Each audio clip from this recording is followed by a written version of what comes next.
Ingit na ingit kayo, no? Ang laki ng aking kaharian. Ari ang aking building, oh. Ako may-ari. Oh. Ano kayo ngayon? Oh, ayan, ako may-ari niyan. Oh, ingit kayo, no? Sinasabi ko sa inyo, asartalo kayo sa akin. Bakit? Marami akong pera, mayaman ako. Kayo, anong kinakain nyo ngayon? Kain bubog, mayapa ako na kayo. Oh, yan sinasabi ko sa inyo. Kawawa. Oh, ingit-ingit kayo, no? Kataas ng aking building eh. Ingit ka na naman. Yan sinasabi ko sa inyo. Kung ayaw nyong nasasabihan na kayo yung mga patay gutom, bay, umayos kayo. Hindi na kayo kabahagi ng solusyon eh. Kabahagi kayo ng distraction. Kayo yung mga demonyo. Di ba? Bye-bye.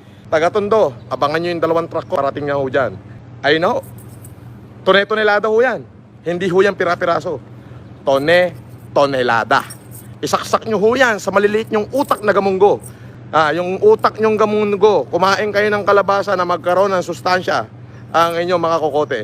At saka, para pansinin ko ang comment nyo, magpakita kayo ng makatotohanan ng account nyo. Puro fake ang account nyo. Fake lahat ng laman. Fake ang bunganga, fake ang computer. Lahat kayo nyo fake. Walang katotohanan. Hindi nyo nga ako maharap eh. Harapin nyo ako, pakita lang kayo sa akin, kahit face to face lang. Pagka hindi, hinawakan ko yung ulo nyo at pinag-uuntog ko sa pader nang malaman nyo kung sino kayo at kung sino ako. Di ba? Sige na, dagdagan nyo pa para comment pa para mas marami at mas tumaas yung rating ng aking live. Maraming salamat to.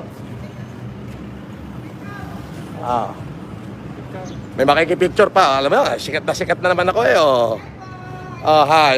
May makikipicture daw. Medyo layo lang ako ng konti At ang aking security mahigpit eh.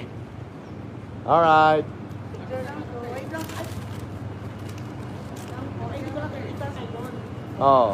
Ayan, nandito ako, ayan. Thank you po. Thank you. Bye-bye po. Bye-bye. Nakita niyo naman. That's nice.